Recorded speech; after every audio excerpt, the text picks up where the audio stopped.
Voilà, donc nous allons commencer la deuxième partie de cette rencontre. En fait, nous avons souhaité prolonger la remise des prix par une table ronde sur la conduite de projets de construction ou d'aménagement éco-conçus pour pouvoir prolonger, en fait, parce que vous avez vu que beaucoup des projets sélectionnés avaient des caractéristiques environnementales plus marquées et comme le disait Madame la Présidente dans son mot d'introduction, c'est vraiment un tournant qu'on a remarqué, enfin qui s'est affirmé et confirmé sur cette édition du prix Aperçu.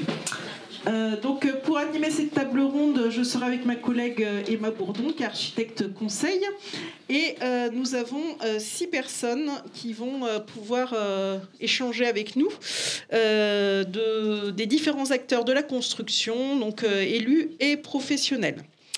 Je vais présenter une partie des intervenants et puis tu feras l'autre partie. Donc nous avons d'abord Madame Godefroy qui est maire du Perrier. Là, voilà, commencer par le début. Elle est maire du Perrier et élue à la communauté de communes Océan Marais de Mont. Vous avez suivi avec les autres élus intercommunaux la mise en place et la réalisation du signal, 3e lieu intercommunal implanté sur la commune du Perrier, qu'on a vu tout à l'heure parmi les lauréats. À ce titre, vous avez soutenu les choix de matériaux et de techniques environnementales sur un bâti ancien qui était voué à la démolition. Le résultat obtenu a été récompensé, comme vous avez pu le voir tout à l'heure. Tu vois, si tu veux. On se passe. Oui, on peut faire comme ça. On a Marika Frenette qui est située au milieu. On ne va pas faire effectivement dans l'ordre des places assises, mais ce qui va engendrer une discussion qui sera plus intéressante aussi par la suite. Donc Marika Frenette est la fondatrice de Wigwam en France et de Studio Carbone à Montréal. Franco-canadienne, Marika est une personne qui, depuis la création, cherche des liens systémiques et pluridisciplinaires à la fois sur des questions techniques, par exemple d'économie circulaire, mais aussi sur des questions qui sont invisibles et sur donc la méthode de travail et l'accompagnement sur les changements de comportement notamment. Marika réalise de l'assistance à maîtrise d'ouvrage en lien avec les enjeux actuels, notamment le dérèglement climatique, avec pour mot d'ordre le courage d'agir. Nous avons ensuite Monsieur Belenfant, si vous voulez lever la main, voilà. On va faire comme à l'école, on va faire lever la main.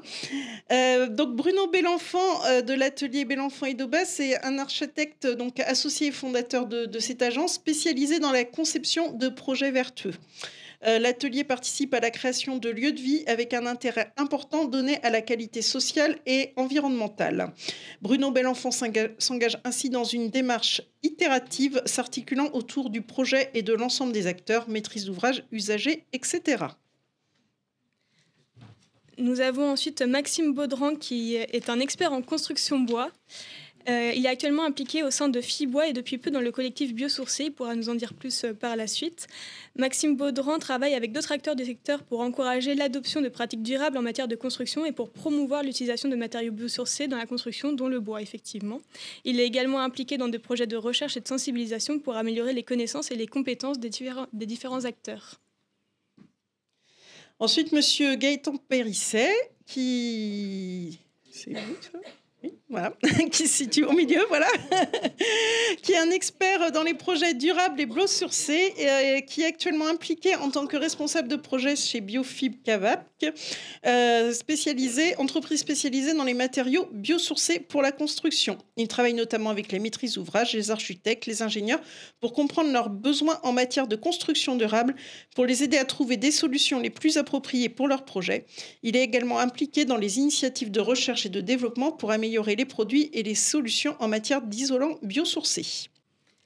Et pour finir, nous avons Lola Duménil qui vient représenter Novabuild. Elle est experte en construction durable et biosourcée. Elle travaille pour Novabuild, une association qui fait la promotion de la construction, de l'aménagement, de l'immobilier durable en Pays de la Loire. En tant que représentante de Novabuild, Lola Duménil travaille avec d'autres acteurs du secteur pour sensibiliser les professionnels aux enjeux de la transition climatique et les accompagner au passage à l'action grâce à la mise en réseau et au partage des connaissances. Donc cette table ronde se veut interactive. Si jamais vous voulez rebondir sur les propos des uns ou des autres ou poser des questions en cours de route, vous pouvez le faire. Et de toute façon, on aura également un temps d'échange en fin de table ronde. L'idée est quand même de redessiner le dessin de la construction d'un projet répondant aux enjeux environnementaux et sociétaux actuels. Effectivement, c'est assez prétentieux de pouvoir faire ça en l'espace d'une heure, mais on va essayer de suivre ce dessin-là. Et l'idée, c'est de partir de la jeunesse d'un projet jusqu'à la construction et la mise en œuvre de ces projets-là. Donc c'est pour ça que vous avez un panel de l'ensemble des acteurs de l'initiation du projet jusqu'à la réalisation. Je commence. Nous allons commencer par des questions à Madame Godefroy. On va vous donner un micro.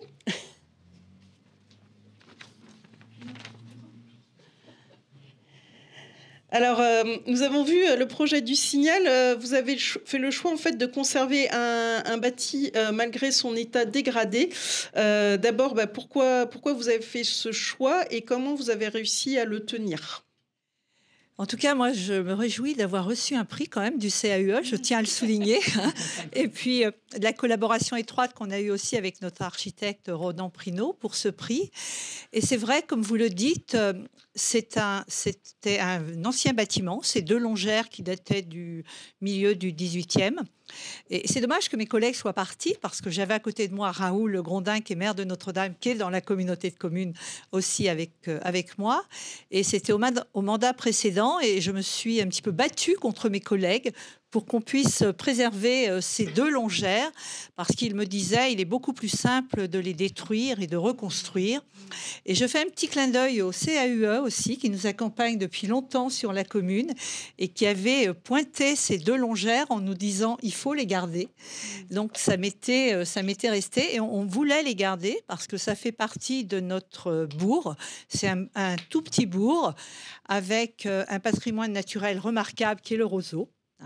Donc c'est pour ça qu'on a voulu aussi identifier ce bâtiment avec du roseau et on a fait le choix de les préserver. Et pourquoi on a réussi à les préserver? C'est parce que lorsqu'il y a eu appel à candidature sur les architectes, l'architecte qui a été retenu, donc Ronan Prinot, que je remercie parce qu'il nous a présenté un projet et par les élus de la commune du Perrier, à l'unanimité, il a été retenu de la façon dont il a été présenté par rapport à l'histoire de notre bourg, à aussi ce bourg de Marais qui est très horizontal. Et on a une verticalité qui vient avec l'église, la minoterie qu'on a vue tout à l'heure dans les photos, et ce signal qui venait faire la jonction des 2 maisons. Donc, vraiment, il a été retenu à l'unanimité. Et après, on a essayé de convaincre nos élus du conseil communautaire, parce que c'est un projet communautaire. Mme Launay était à nos côtés pour recevoir le prix. Et à l'époque, je me souviens, le président m'a dit « Tu fais comme tu veux, c'est ta commune, mais tu assumes le choix que tu fais. » Et on l'a assumé tous avec beaucoup de plaisir et personne ne regrette aujourd'hui. En tout cas, voilà, pour raconter un petit peu l'histoire de ces 2 petites maisons. Alors vous avez un peu répondu à la question suivante, c'était comment vous aviez fait pour faire adopter les solutions proposées par l'architecte, voilà, avec du courage et puis de la conviction. Et pour vous, en tant qu'élu sur une commune, quels seraient les leviers que vous qui pourraient être actionnés pour accélérer justement des projets plus durables, plus éco-conçus? Écoutez, ça a déclenché aussi au niveau de notre interco. On a aujourd'hui des formations sur la terre cuite qui sont à l'écomusée du Davio. Et ça a déclenché aussi un levier autour de la préservation des roselières, comme nous sommes en marais doux, en site Natura 2000 pour 90% de la commune et en zone humide pour 90% aussi, donc avec un patrimoine naturel remarquable. Et ça a déclenché aussi ça. C'était un vrai levier pour préserver les roselières et on a inscrit aussi dans notre plan local d'urbanisme la préservation de ces milieux sensibles que sont les roselières. Et on souhaite redévelopper une filière comme on le fait autour du Davio avec la terre cuite. Mais ça a été difficile. Et là, je pense que M. Prinot pourra peut-être dire un petit mot sur le chaud-chanvre parce qu'on ne trouvait pas d'artisans qui venaient faire ce... On va faire intervenir M. Prinot. Il va être plus... Voilà, au niveau technique, il va mieux savoir vous dire les difficultés qu'on a rencontrées par les remontées capillaires. Non, mais j'ai rien préparé, mais oui, Madame Godefroy, je vais vous répondre. Je vous remercie de m'avoir fait confiance. Je ne savais pas que c'était à l'unanimité, mais c'est vrai que ça a été un projet avec un rapport, je pense, entre l'architecte qui était moi et aussi le maître d'ouvrage assez important, puisque Madame Godefroy, qui était finalement le maître d'ouvrage décisionnel. Finalement, vous étiez à la mairie sur un bâtiment communautaire, mais vous n'avez jamais lâché, parce que on a eu plusieurs fois, même en phase DCE, lorsque on a dépassé le montant alloué, avec les prix qui devenaient assez compliqués, on a eu la question de raser la maison. C'est revenu jusqu'à la fin. Et donc jusqu'à la fin, on a dit bah non, en fait, à l'échelle d'une vie, c'est pas possible. Et en fait, il y avait une solution, c'était à un moment donné d'abandonner les qualités des matériaux, c'est-à-dire que abandonner, on pouvait réussir notre affaire en faisant on fait une réhabilitation, on met du placo et puis c'est fini. Ça coûtera moins cher, puis on cache un peu la misère parce que c'est sur des territoires très humides. Donc il y a les remontées capillaires de cette maison enfin, c'est 4 maisons, je pense, ou c'est 2 maisons. À l'origine, ça devait être 4 maisons, mais qui sont étalées dans le temps au fur et à mesure que les familles s'agrandissaient. On fait qu'à un moment, on s'est dit non, il faut les rénover comme elles ont été imaginées, c'est-à-dire avec des matériaux naturels. Donc, un enduit chaud. À l'intérieur, on a un isolant chaud-chanvre qui a été très compliqué à passer au niveau des études thermiques. Enfin, je pense que mes confrères connaissent la question, mais on a réussi à le faire parce qu'on était en réhabilitation. Et au final, on voit bien que heureusement qu'on a fait ça, parce que la maison, elles sont saines, elles sont agréables, et que malgré les études thermiques qui nous disaient bah non, vous oubliez, le chaud-champ, c'est pas un isolant, cet été, vous n'avez pas eu chaud dans ce bâtiment par rapport aux autres bâtiments. Donc oui, c'était un vrai travail, et il faut dire quand même que l'entreprise qui a fait le chaud-champ s'est formée sur ce site-là, parce qu'elle faisait les enduits extérieurs et on les a emmenés avec nous. Donc ça a été un vrai... Ce projet-là, c'est aussi une histoire, une aventure un peu humaine où des entreprises sont venues. C'était des entreprises, des petites entreprises du Perrier. Le maçon était du Perrier, je le remercie. Et ils se sont battus en fait pour leur bourg finalement. Ils y mettaient pas qu'un projet, ils y mettaient un peu leur bourg. Donc ils ont dit nous, le chaud-chanvre, on n'en trouve pas, mais on va apprendre à le faire. C'est pas bien compliqué. Et puis ils se sont formés et finalement ça a marché. Voilà. Une vraie aventure. En tout cas, le résultat est très bien. Et comme vous le disiez, on s'y sent très bien. Et c'est un lieu qui vit à l'année. C'est vrai qu'il est dédié au tourisme, à la culture. En ce moment, on a notre bibliothèque. On a déplacé pour quelques mois la bibliothèque pour que les gens s'approprient aussi le lieu. Et il est très agréable. Alors, il faut accepter aussi que quelquefois, on peut avoir des fissures sur le béton, parce qu'on a laissé le béton au niveau du sol. Il faut accepter qu'on ait gardé les murs. On a gardé certains murs, les linteaux, je crois que c'est ça. Tous les frangements en béton sont marqués. Voilà.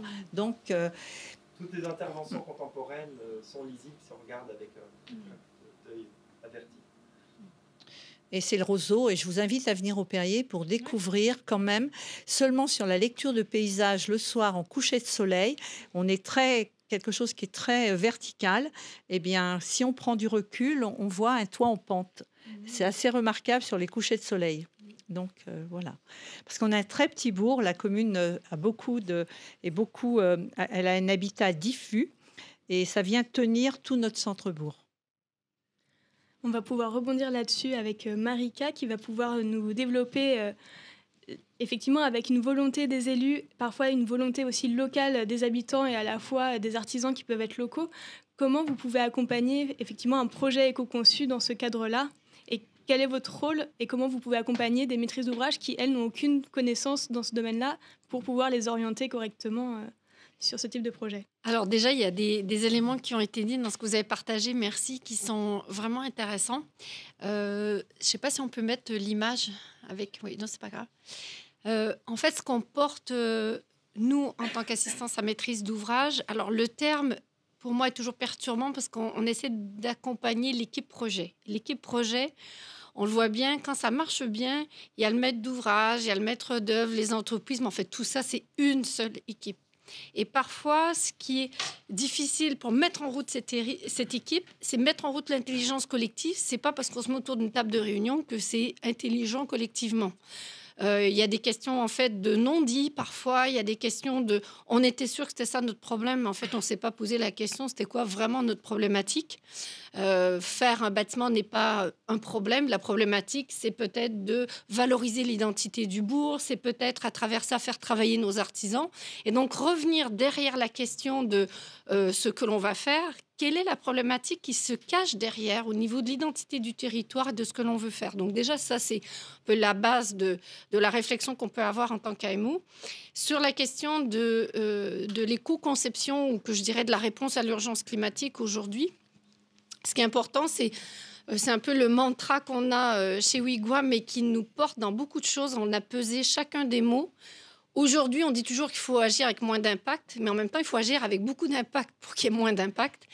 Et ce qui est difficile, c'est que par moment, et quand vous avez des jeunes générations avec vous, ce qui est dans le cas dans plusieurs des bureaux, on voudrait que tout aille vite, même par moment, il y a de l'énervement de voir qu'il y a des choses qui ne bougent pas assez vite. Et on pourrait être vite dans l'envie parfois de culpabiliser.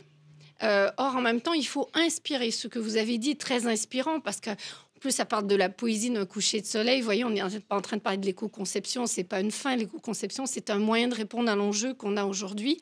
Et l'enjeu, il est tout autant humain, sensible que la question, en fait, du réchauffement de la Terre, qui est un problème parce qu'il y a des humains dessus. Et donc, je pense que reposer les questions, les sujets de manière systémique, c'est éviter d'être dans ce qu'on faisait au développement durable. C'est-à-dire, on faisait que des opérations exemplaires, des démonstrateurs. Et puis à côté, il y avait le reste. Et vous voyez bien que ça n'a pas marché. Le dernier rapport du GIEC le montre bien. Et donc, le deuxième point, c'est que, vu l'ampleur des problématiques, il faut garder une inspiration, il faut garder cette poésie dont vous avez parlé. Et c'est là qu'entre en jeu l'audace d'imaginer, parce qu'il ne faut pas être créatif que sur l'architecture. Avec mes confrères, consoeurs architectes, c'est beaucoup l'invisible qui était à réinventer. Et réinventer, c'est-à-dire repenser des solutions. Parfois, elles sont techniques, mais pas que. Et donc, cette question d'avoir l'audace d'imaginer, l'audace dit bien, on y va, vous l'avez eu, c'est OK, on nous a dit que c'était moins cher, plus simple de faire oui, mais on va avoir l'audace de le garder parce qu'on sait que ça a du sens. Donc, bravo. Et le courage, je l'ai mis en couleur parce que j'accompagne souvent des communes, comme vous dites, petites, mais moi que je trouve très grande humainement, parce qu'une commune où on peut parler aux maires, aux élus, et on sait très bien que le soir, elles reprennent une autre casquette et que tout ça, ça s'enchaîne. On sait que ce sont des personnes qui sont très, très, très attachées à leur territoire. Et en même temps, aujourd'hui, les élus, j'ai une énorme estime parce qu'il y a beaucoup de choses sur leurs épaules, comme nous tous professionnels. Et il faut du courage pour être au bon niveau aujourd'hui. Il n'y a pas très longtemps, donc, je suis franco-canadienne et on accompagnait une petite municipalité au Québec qui voulait démolir un bâtiment de 12 000 mètres carrés qui était abîmé. Et l'architecte vient me voir en me disant, je ne sais plus quel argument utiliser, je sens que des gens disent que ça serait tellement simple de raser. Et sur la coin de la table, je leur ai fait un calcul par rapport à ce que chacun ici, en France, partout dans les pays occidentaux, on doit diminuer d'ici 2030-2050. J'ai regardé leur stock de carbone en tant que commune, tout simplement que les habitants qui ont tué. Et j'ai démontré que, en fait, en rasant ce bâtiment et en refaisant un bâtiment neuf super intéressant et tout, en fait, ils venaient de griller tout le stock qu'ils avaient à diminuer par une décision d'ici 2030. Et donc, j'aurais dit, simplement, c'est ça, en fait, le courage d'agir aujourd'hui, ça va être d'aller un cran plus loin que la question du développement durable. Ça va être de penser ce qu'on appelle en design régénératif, c'est-à-dire qu'en fait, on essaie, donc l'autre image, elle le montre bien, c'est, vous allez imaginer qu'elle tombe en vidéo, parce qu'elle est en vidéo, c'est que la goutte d'eau qui tombe, c'est finalement le prétexte, le projet qui a été demandé, tous ces projets qui ont été présentés ce soir. Cette goutte d'eau, en fait, elle doit être juste un prétexte pour faire bouger, j'appelle ça le lac. C'est-à-dire qu'en fait, si la goutte d'eau, elle tombe sur le sable mouillé, elle tombe, il ne se passe rien, on ne l'entend même pas tomber. Si elle tombe sur le lac avec l'idée que, en tant que porteur, en tant qu'architecte, en tant que maître d'ouvrage, ce que l'on veut, c'est de faire bouger derrière, il faut qu'il y ait des vagues. Il faut qu'il y ait des vagues au niveau d'embarquer ses citoyens. Il faut qu'on ait des vagues parce qu'on donne la chance à des jeunes architectes, comme on a vu tout à l'heure, de se mettre, parce qu'on va aller un peu plus loin que le périmètre du projet. Il y a des beaux exemples sur la biodiversité. On va être au bon niveau parce qu'on va se dire que le développement durable, il s'intéresse à la goutte. L'enjeu aujourd'hui, c'est de s'intéresser au lac et de le mettre en vibration. Donc, voilà, c'est un peu comme ça qu'on l'aborde. Ça peut partir très perché, mais en fait, en réalité, on est très concret. Et c'est ça qui est intéressant. Bon, ici même, à La Roche-sur-Yon, on a un projet qu'on adore, le projet d'Eclosia.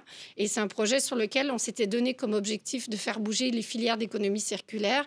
Et c'est en train de se faire. Il y a 3 appels à projets qui ont été gagnés. Et au début, personne n'y croyait. Donc, je vous rassure, je ne suis pas toute seule. Des fois, ça m'encourage. Au début, personne n'y croit. Et c'est là, il faut du courage parce que c'est tellement plus facile de faire comme d'habitude. Et en ce moment, il faut du courage.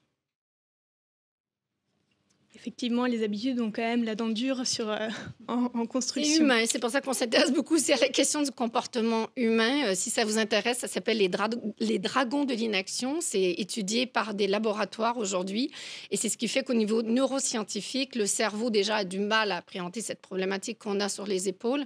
Et puis, la question de la résistance au changement, elle n'est pas liée seulement par rapport à la culture.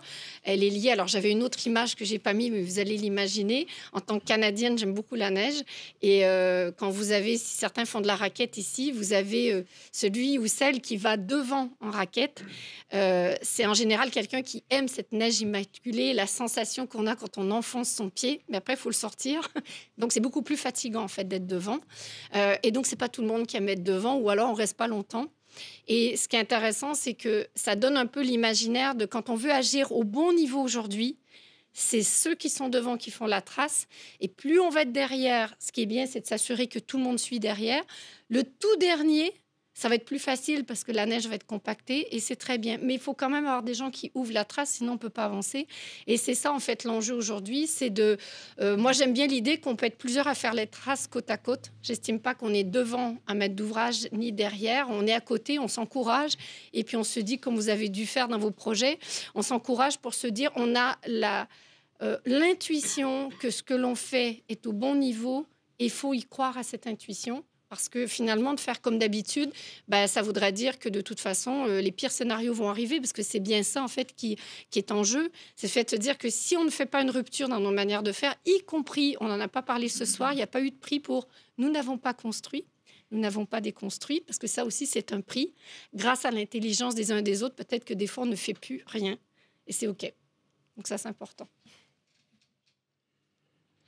Ça va rebondir effectivement avec Bruno. On peut dire que vous faites partie de ceux qui font un cran de plus, même qui essayent de faire un cran de plus. Pas encore. Alors, allez-y.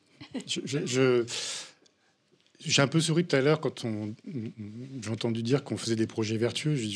En regardant, je dis oh là, on est très loin du compte encore, vraiment très loin de ce qu'on pourrait imaginer qui serait vertueux aujourd'hui.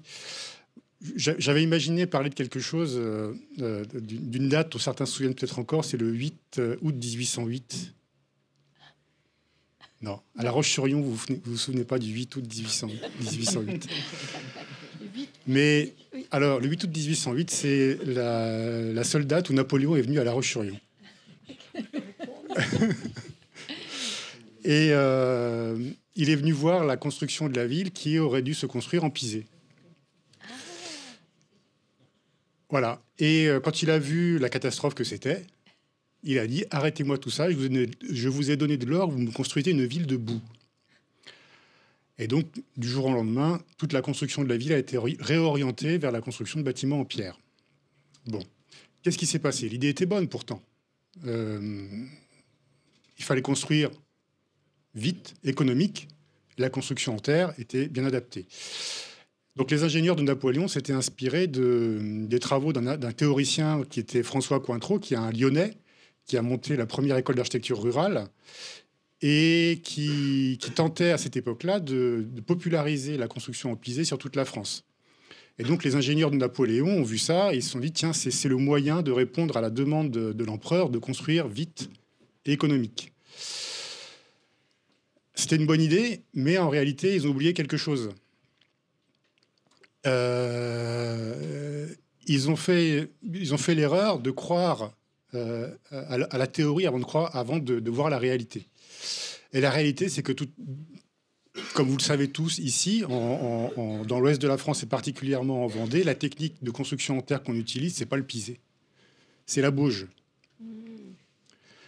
Et donc la technique du pisé n'était pas adaptée à la terre tout simplement qu'on avait sur place. Il aurait fallu regarder ce qui se construit déjà, avoir une attention à l'architecture vernaculaire pour comprendre que la bonne technique à utiliser pour construire la ville de La Roche-sur-Yon, ce n'était pas le pisé, mais c'était la bauge. Et donc, moi, ça me fait réfléchir finalement au système dans lequel on est aujourd'hui, où on est dans ce qu'on appelle, on va dire vulgairement, un système technoscientifique, où finalement nos modèles abstraits et théoriques prennent le dessus sur la réalité. C'est-à-dire que c'est la réalité qui est sommée de se conformer à nos modèles qui sont plus ou moins juste, plus ou moins faux. Et l'exemple du Perrier tout à l'heure, je pense, est révélateur par rapport au chaux-chanvre, un matériau que je connais bien et que je travaille beaucoup aussi. C'est que effectivement, il rentre pas dans le modèle, il rentre pas dans la case du calcul thermique. Pourtant, il est très efficace et il fait ses preuves dans la réalité. Et il fonctionne très bien, il apporte un confort d'été et d'hiver, même s'il n'est pas dans la catégorie stricto sensu des isolants super performants, etc. Mais il est bien meilleur que les isolants super performants. Donc voilà, il y a vraiment une divergence entre ce en quoi on croit collectivement par le modèle technoscientifique qui nous est imposé et la réalité qui serait bien plus efficace si on la regardait telle qu'elle était. Et voilà. Donc aujourd'hui, on a effectivement beaucoup de mal à être vertueux parce qu'on est confronté en permanence à ces modèles dominants qui sont erronés et qui nous conduisent dans des impasses. Dans des impasses... que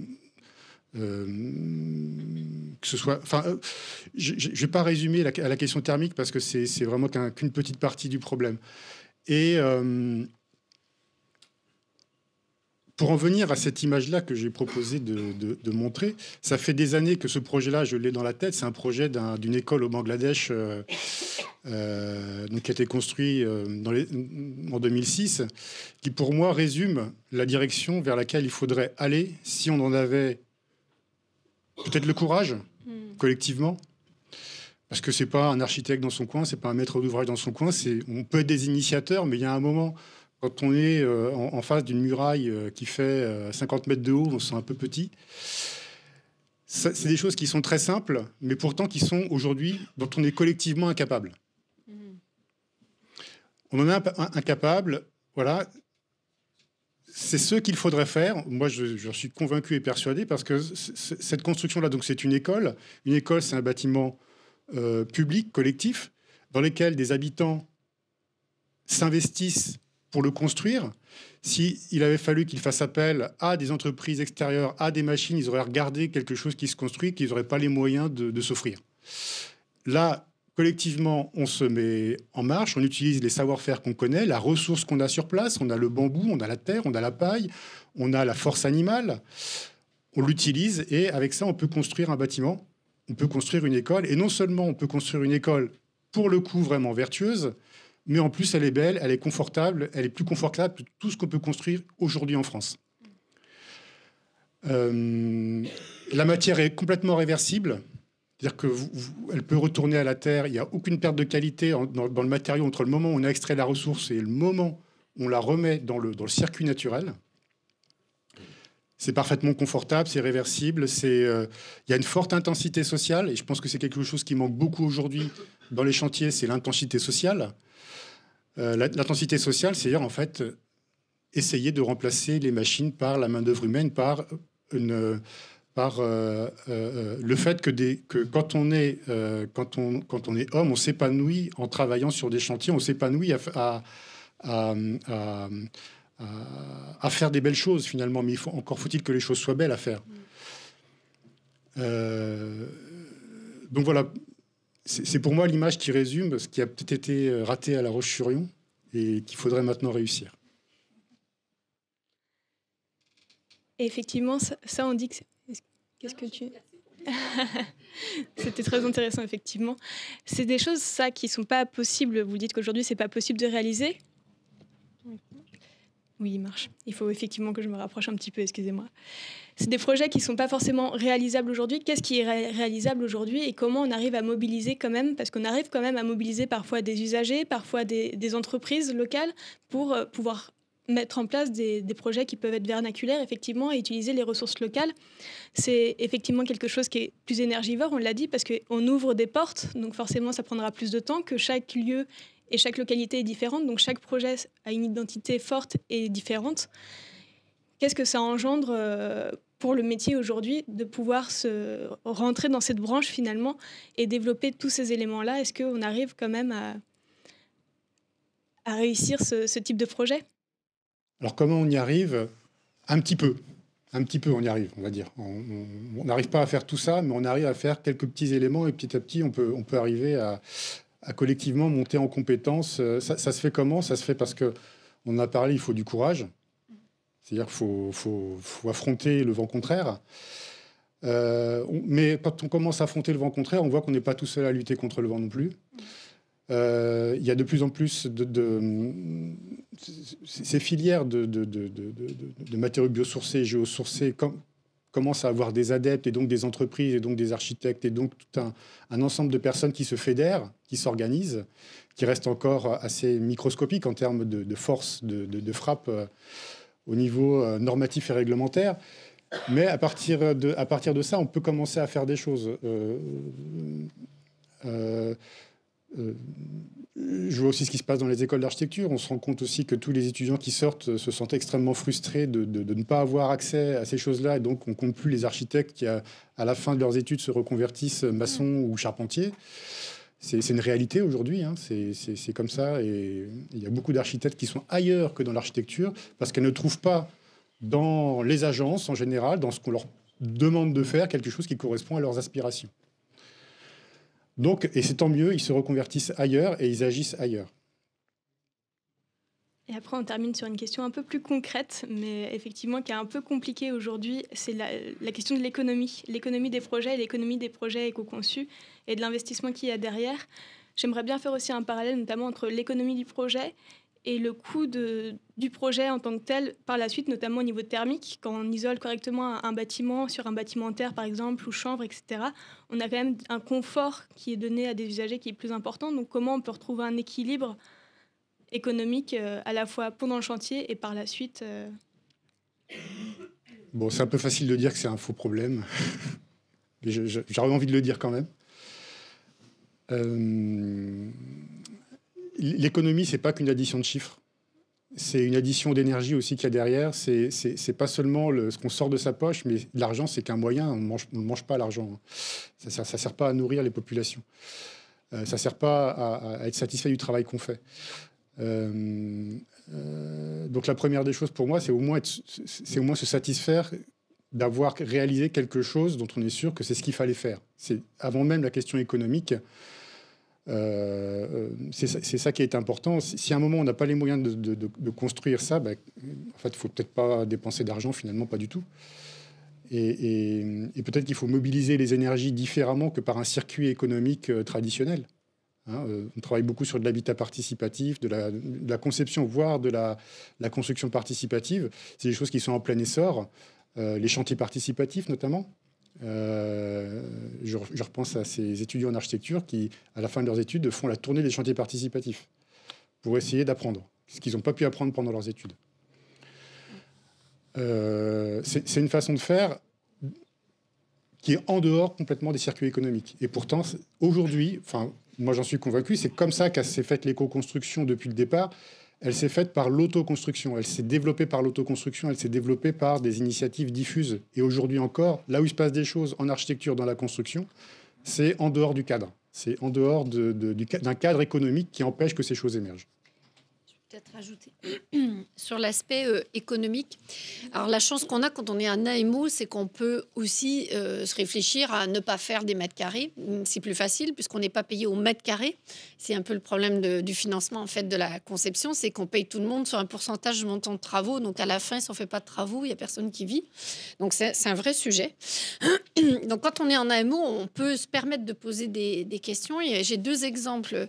Une mairie sur lequel la mairie souhaitait faire un bâtiment type tiers-lieu, donc pour la communautaire, où il y aurait des citoyens, des associations, mais aussi les entreprises. N'oublions pas, les entreprises, elles font partie des parties prenantes. Hein, c'est pas que les citoyens et les associations. Et en fait, en additionnant dans le premier jet les besoins qu'il y avait, on voyait bien qu'en mètres carrés, ça allait justement générer énormément de mètres carrés, une extension de bâtiments qui existait pour la commune. Et j'ai fait une pause sur image. J'ai dit, on va faire le tour des bâtiments que vous avez déjà et de leur taux d'occupation. À commencer par la salle du conseil municipal et des mariages. Et simplement, en faisant le tour de la commune, c'est comme ça que le concept d'archipel de tiers-lieux est né. On s'est rendu compte qu'il y avait plein de lieux qui servaient à certains moments, mais pas tout le temps, qui étaient gérés par différents services.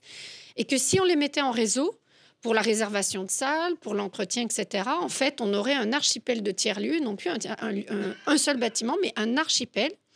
On a même des entreprises qui ont dit, moi, attendez, ma salle de réunion, en fait, on s'en sert juste la semaine. Donc, le week-end, moi, si quelqu'un s'occupe de venir l'ouvrir, la fermer, que c'est propre, on veut bien que ça rentre dans l'archipel de tiers-lieux. Et là, vous commencez à démultiplier des mètres carrés sans rien construire, juste par l'audace d'imaginer. Donc, vous voyez, il y a aussi le fait de se dire que la première économie de carbone, d'argent et tout, c'est de ne pas faire les mètres carrés en repensant différemment. Ça ne veut pas dire on va se frustrer. C'est qu'est-ce qu'on pourrait faire de créatif dans l'invisible, qui est donc de mutualiser. Est-ce qu'on a vraiment besoin? L'autre exemple, c'est une école où la mairie souhaitait vraiment faire une école très performante. Donc, ils avaient comme idée depuis longtemps de faire une école passive, en énergie passive. Et en regardant le projet, les budgets avec cette période folle là, dont j'espère on va sortir, ça passait pas en budget. Donc, on s'est reposé et on s'est dit justement sur quoi on tranche. Est-ce qu'on tranche là-dessus? On tranche sur des mètres carrés. Et on a regardé les mètres carrés. Et puis à la fin, oui, l'accueil le mercredi qui ne sert que le mercredi et finalement les locaux qui servent que les 4 autres jours, tout ça, ça peut se glisser parce qu'à la fin, c'est pour les mêmes types d'occupants, des enfants. Et par contre, ça demande de réfléchir pour les enseignants, comment on fait pour protéger son matériel, comment on fait pour afficher peut-être moins de choses, etc. Et donc, vous voyez, finalement, en réfléchissant, finalement, en gros, on n'avait pas besoin de mètres carrés en plus. Par contre, il fallait un peu d'audace et de créativité pour repenser comment ça allait pouvoir s'articuler entre des besoins différents d'un enseignant, d'un animateur, entre les enfants qui n'allaient pas faire les mêmes choses. Et donc, je pense que tout ça... Alors, l'autre exemple que je vous donnerai, vous avez vu l'engouement qu'il y a eu d'abord pour les tiny houses, pour ensuite la van life. Et regardez bien, s'en vient la caravan life. Je vous le dis, parce que comme ça coûte très cher les vannes, c'est la caravane qui va arriver derrière. Et c'est quoi le principe de ça? C'est de vivre avec peu de choses. Parce que comme il n'y a pas beaucoup de place, tout est au centimètre carré, au centimètre cube, et puis au mètre carré. On pense en centimètres cubes et on pense à le juste nécessaire. Et c'est hyper reposant de vivre avec le juste nécessaire dans tout, en fait, que ce soit à l'échelle individuelle, résidentielle ou autre, parce que plus on a d'espace, plus on le remplit. Et donc, c'est aussi ces sujets qui arrivent sur la table, de se dire de quoi a-t-on vraiment besoin. On est, malgré tout ce qu'on pense parfois, et moi qui viens d'un autre pays, on est un pays riche qui utilise l'argent différemment d'autres pays. Le Canada est un pays riche et pourtant les services publics sont beaucoup moins bien dotés parce que c'est un choix de pays. Et donc, il y a des écoles qui ne sont pas en bon état. C'est un choix de pays. Chaque pays fait le choix de ce sur quoi il veut mettre son argent. Et donc, on est un pays riche, on a cette chance et on peut faire ce type de choix courageux. Et donc, la question économique, je te rejoins, Bruno, elle n'est pas uniquement sur le devis de combien ça va coûter faire les travaux. Et c'est pour ça qu'il faut prendre le temps de poser ces questions sur de quoi on a vraiment besoin et sur quoi on veut arbitrer. Si on veut pas renoncer à quelque chose qui est important pour nous, alors peut-être on va renoncer à autre chose en se disant, mais à la fin, peut-être que ça, c'était moins important, ou ce sera plus tard. Alors néanmoins, des fois, on fait quand même. Et du coup, on va rebondir un peu sur Maxime Baudran et Gaëtan Périssé, puisque vous êtes tous les deux... donc l'un promoteur de matériaux biosourcés et de bois et l'autre aussi puisque vous travaillez sur les isolants à base de chanvre notamment et justement ces matériaux qui émergent qui ont parfois des difficultés à être mis en œuvre parce que on peut avoir des contraintes, là il n'y a pas d'avis technique ou des choses comme ça. Comment vous avez fait, comment vous faites en fait pour pouvoir les promouvoir et les diffuser? Alors, je vais faire comme Bruno, je vais prendre un exemple vendéen historique. Alors pourtant, je ne suis pas bon en histoire, mais je crois me souvenir qu'il existe une construction qui s'appelle la bourrine vendéenne, si je ne m'abuse, qui est un exemple type de construction biosourcée, géosourcée. C'est de la terre, de la paille ou du roseau et du bois. Donc en fait, la question de matériaux émergents, quand on me dit « Ah, le bois, c'est innovant, les bio... », en fait, non, c'est que... Alors oui, il y a des filières contemporaines biosourcées, effectivement, qui se développent. Et la Vendée est un département particulièrement bien doté en représentants. Alors je laisserai Gaëtan l'évoquer, mais alors pour parler du bois, c'est vrai que la Vendée, c'est pas un exemple, c'est 7% de surface forestière, alors que la surface forestière nationale, c'est 30%. Donc la Vendée ne brille pas par sa surface forestière, c'est surtout un département agricole. Et c'est vrai qu'on parle aussi beaucoup d'agromatériaux, ils sont biosourcés, éco-construction, mais en fin de compte, l'intérêt, c'est aussi de relier deux mondes assez différents, qui sont l'agriculture et le bâtiment, et de voir qu'en fin de compte, à l'époque, quand on construisait une bourrine, Il n'y avait peut-être pas les moyens de transport d'aujourd'hui, donc on faisait l'architecture de cueillette. C'est-à-dire qu'on allait chercher les matériaux assez proches du site de construction. Et aujourd'hui, on revient à ces filières, pas tout à fait pour les mêmes raisons, mais plutôt sur des enjeux carbone. Ça a été évoqué par Marika. Il y a effectivement l'Aéro 2020, qui est une traduction réglementaire de la stratégie nationale bas carbone de la France, qui a l'ambition d'avoir une neutralité carbone en 2050. Je ne sais pas si on va y arriver, mais en tout cas, on a la feuille de route, hein, on a les règles du jeu. Donc maintenant, à voir si on va y arriver. Donc pour revenir à la Vendée, il y a effectivement, vous avez un terrain qui est très favorable, qui est très fertile en termes de filière. En termes d'entreprise, j'entends bien la question de l'entreprise pour le chaud-chanvre. Je laisserai Gaëtan aussi l'évoquer. On est sur un développement aussi d'une vraie offre en matériaux biosourcés. La question de la réglementation aussi, on l'entend souvent. Oui, le bureau de contrôle ne veut pas. Voilà. Ça aussi, je dirais que ça évolue plutôt dans le bon sens, parce que malgré tout, ces nouvelles filières, entre guillemets, biosourcées, se sont accaparées ces sujets réglementaires. Parce qu'il n'y a pas le choix. On est dans un contexte, dans le bâtiment, il y a un code de la construction, il y a des réglementations, il y a des normes, et il faut rentrer dans le moule, entre guillemets, même si on peut y déroger, mais si on veut massifier, démocratiser, il faut passer par la case de cette démocratisation, de cette réglementation. Donc oui, vous avez effectivement le chanvre, Gaëtan va l'évoquer, vous avez la paille. Je peux citer par exemple un bâtiment, parce qu'un lycée était primé tout à l'heure, vous avez peut-être un autre qui le sera l'année prochaine, c'est le lycée d'Esnay, qui est quand même un des plus gros. C'est pas tous les ans aperçu, mais il y a des chances qui oui, sont pardon, la c'est pas prochaine tous les sélection. ans.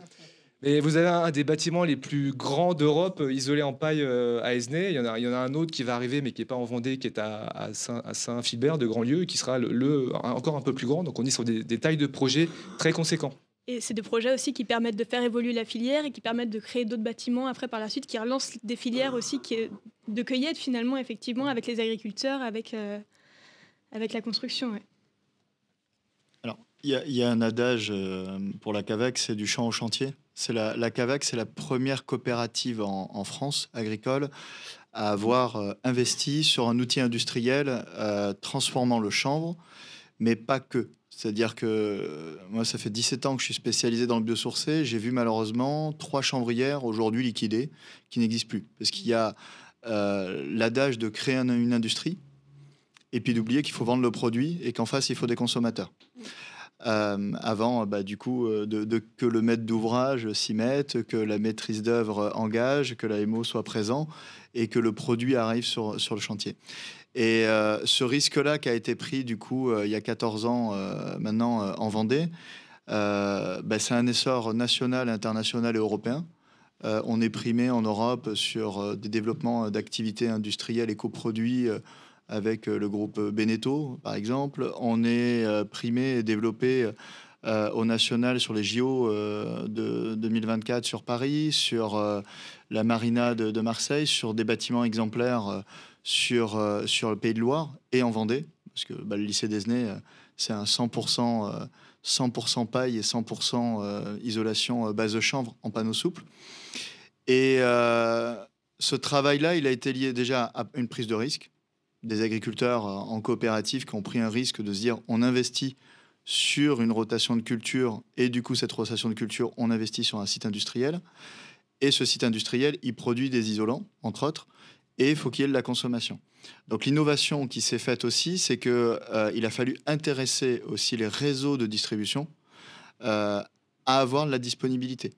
Parce que souvent, c'est ce qui arrive, on peut avoir des prescripteurs de qualité, on va avoir des entreprises qui veulent faire bien, mais on arrive sur des réseaux locaux qui n'auront pas la disponibilité de matériaux, et ça ne fonctionne pas. Donc il fallait que ces réseaux, aujourd'hui, le fassent. Ces réseaux de distribution nationaux le font.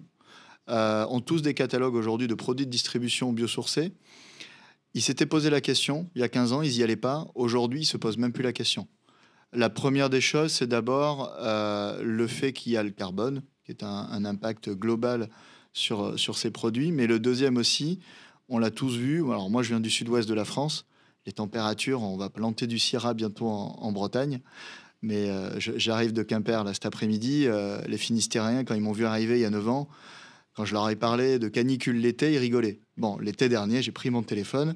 Je leur ai dit, qu'est-ce qu'on fait? Est-ce qu'on discute d'enveloppe du bâtiment un peu plus? Et donc, il y a une conscience collective qui apparaît aussi de tous les jours. Et il y a une chose aussi, je pense, qui est important, Bon, je ne parlerai pas chacun de nos vies privées, mais on est tous maîtres d'ouvrage. On est tous capables de choses à titre personnel, mais on est capable aussi de choses, du coup, qu'on a fait dans sa vie privée, finalement dans sa vie professionnelle. Sur un gros programme de rénovation qui était prévu et qui a lieu, Energy Sprong en France, il y a 4 ans, c'est pour des bailleurs sociaux. Il y a 4 ans, je me retrouve sur une commission bois, d'ailleurs, qui avait lieu à Nantes. Et j'ai une jeune femme devant qui se détache. Ah, isolation biosourcée, chambre, c'est super, j'en ai mis chez moi. Je fais, génial, vous travaillez pour qui? Elle me cite un grand nom d'entreprise générale du bâtiment en France. Ah, je dis, fantastique, on va en mettre sur tout le projet. Ah, non, c'est pas la même chose. Non, je dis, je comprends pas. Donc on en discute un peu après et en fait on a ce type de blocage là. On dit qu'au final c'est pas possible. Ça tombe bien, je suis administrateur de Novabuild, tu connais bien. Et il y a à peine 2 jours, il y avait un intervenant. Alors malheureusement il n'a pas pu prendre le train, mais qui était le directeur du développement durable, Monsieur Bonifay, du groupe Bouygues, qui a expliqué qu'il travaillait pour un gros paquebot, mais qu'aujourd'hui on n'avait pas le choix. Tout simplement pas le choix. Et on a aussi un impact, alors que moi, là, c'est juste une image personnelle, mais j'ai eu l'occasion de passer 2 ans à l'école d'archi de Bordeaux. Et on présentait des matériaux, et malheureusement, il n'y a pas de matériothèque. C'est juste bête de travailler avec des matériaux, mais qu'il n'y a pas de matériothèque. Et il y a un impact qui s'est fait à un moment donné quand on a commencé à travailler sur, à l'époque, déjà il y a 12 ans, sur le principe carbone, le principe efficacité énergétique globale d'un bâtiment. Et on s'est rendu compte qu'un petit village féodal, qu'on en reprenait les plans et la logique, finalement, on avait cette logique-là. On avait une logique verniculaire, on avait une logique d'usage du produit qui est là à l'instant T, donc ce qui fait qu'on a des techniques différentes. Et alors moi, j'ai rajouté juste une notion, c'est le tourisme. C'est très marrant, mais qu'est-ce que viennent visiter 95% des gens à travers la planète en France? Ils viennent voir nos bâtiments géosourcés et biosourcés construits il y a plus de 200 ans. Donc finalement, c'est peut-être juste là aussi ce que doit aussi se positionner. On parle de réemploi.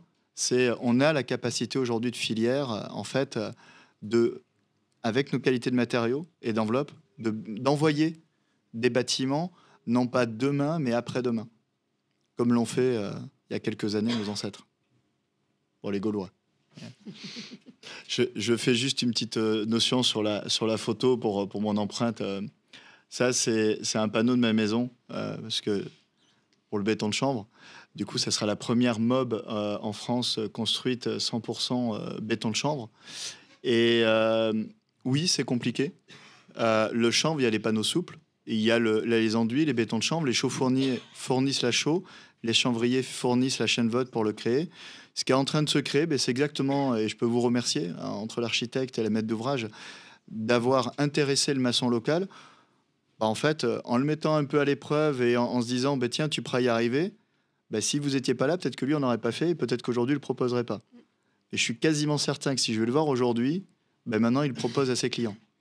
Et donc, en fait, ça passe comme ça, en fait. On passe la main et tous les jours, on gagne des personnes supplémentaires qui commencent à produire et à proposer ce type d'application.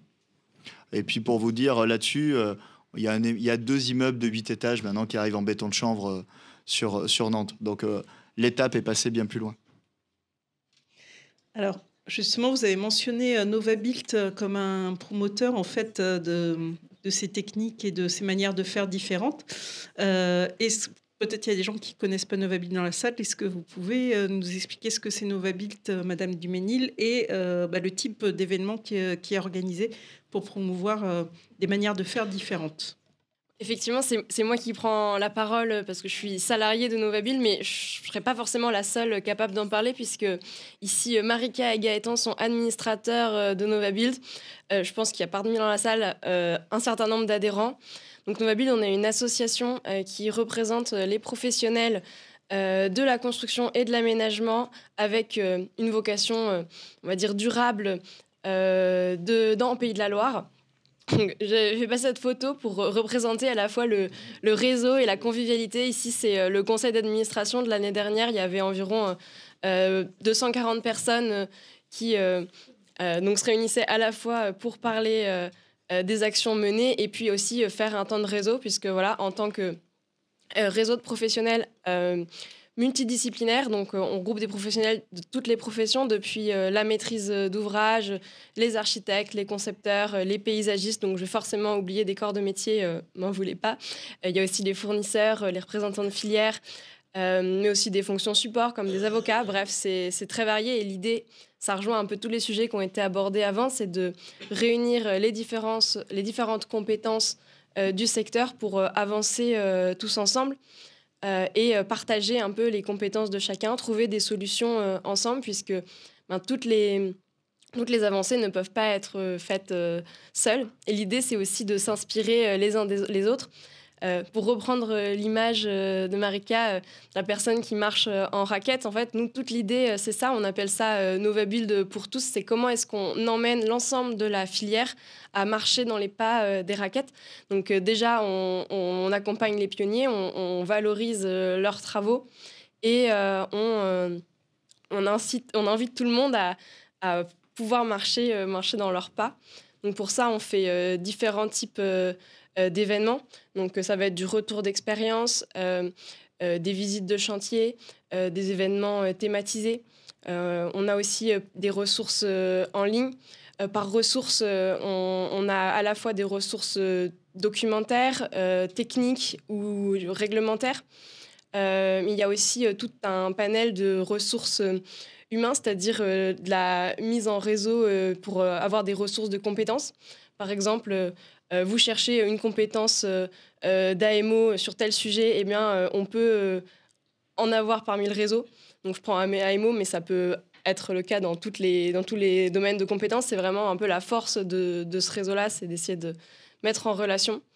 Un autre travail aussi, c'est sur l'accompagnement de l'innovation. Donc, nous, on parle aujourd'hui d'innovation plutôt non technologique.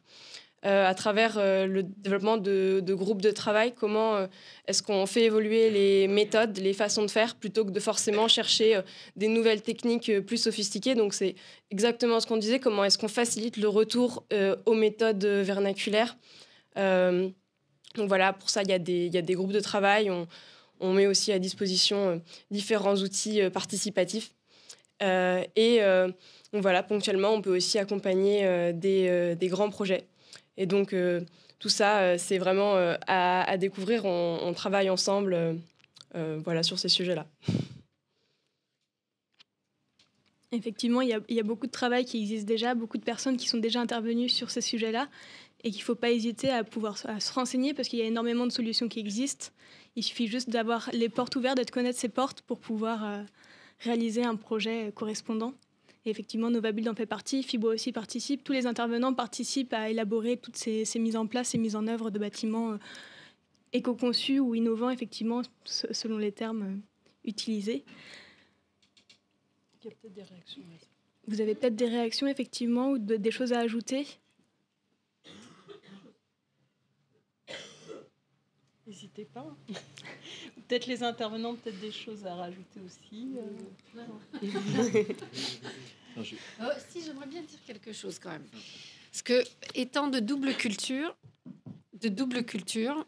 j'entends tout le temps en France, on va pas assez loin, et c'est vrai, et on fait rien, et le gouvernement fait rien, etc. Je viens d'un pays que tout le monde imagine être le Danemark d'Amérique du Nord, et c'est pas du tout le cas, malheureusement. Ce n'est pas ça, j'aimerais.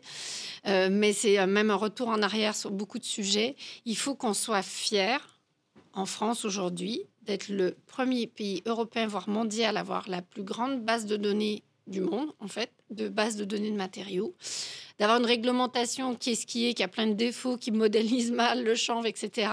Mais en fait, on modélise les bâtiments. Okay. Au Canada, ils en parlent de le faire d'ici 3-4 ans. Voilà. Donc ici, on les modélise. On regarde le confort d'été.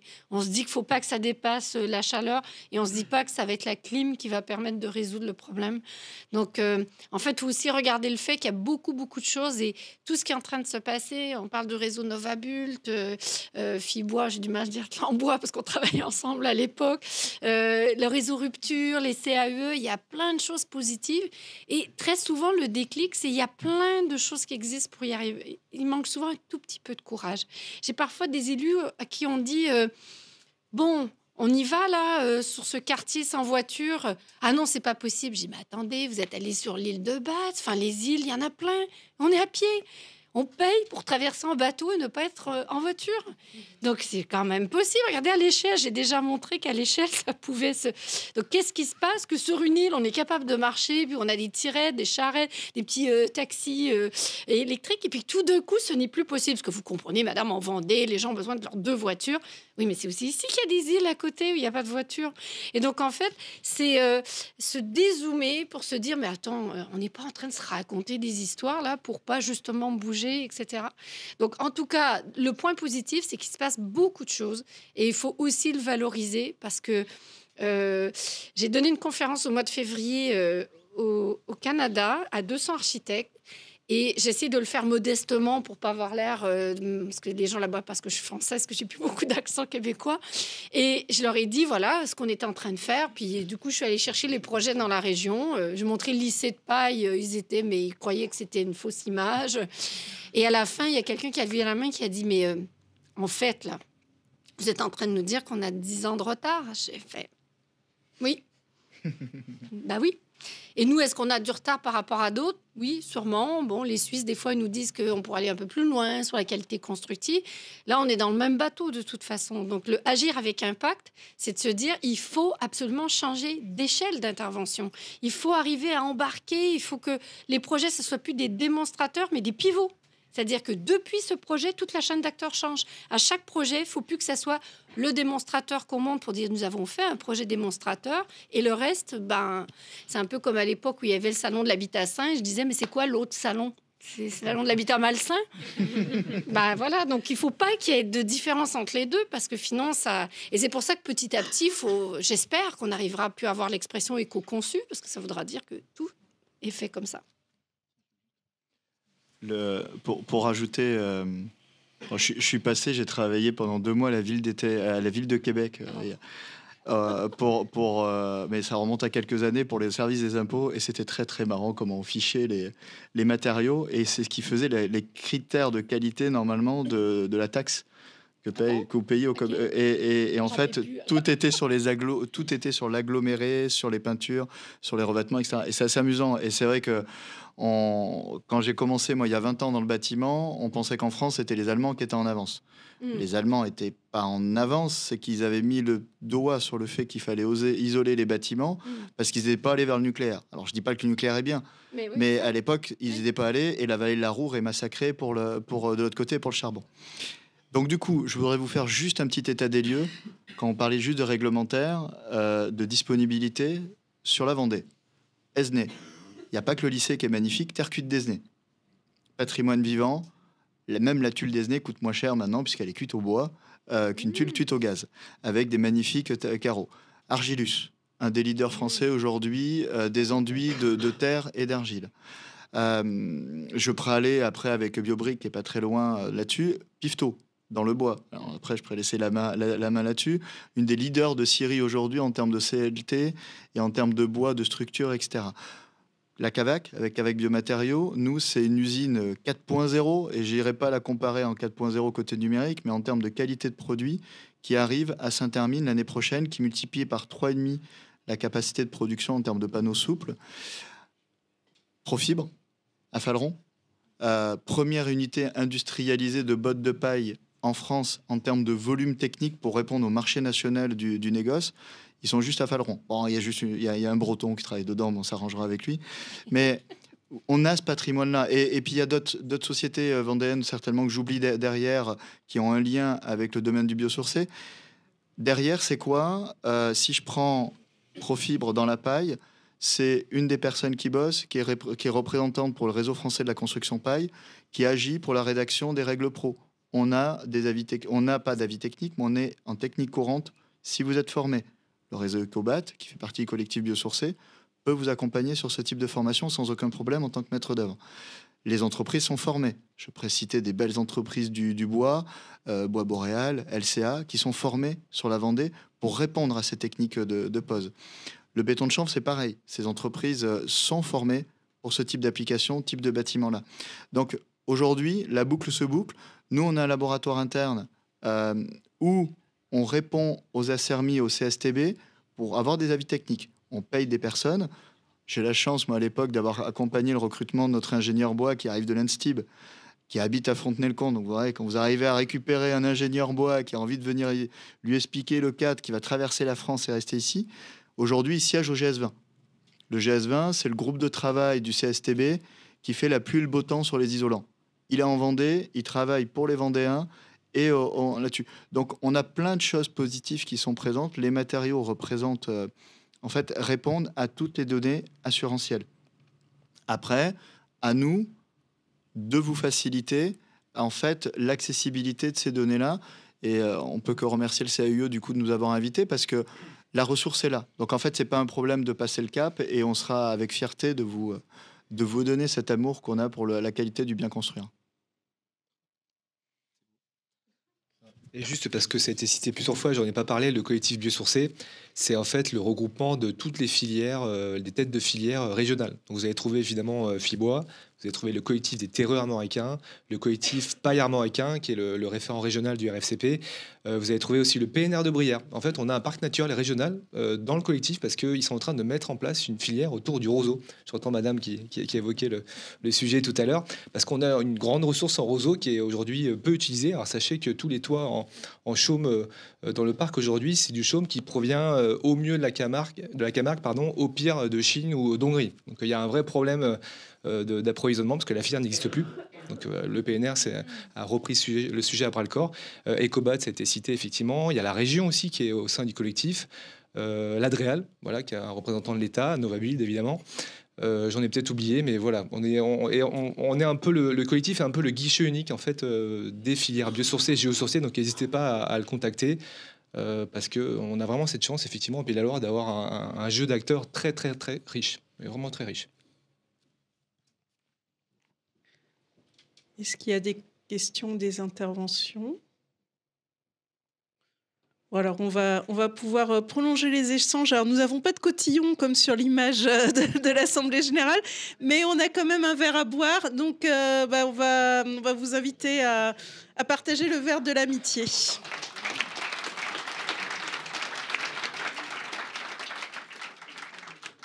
En remerciant bien sûr tous les intervenants pour leur participation à cette table ronde.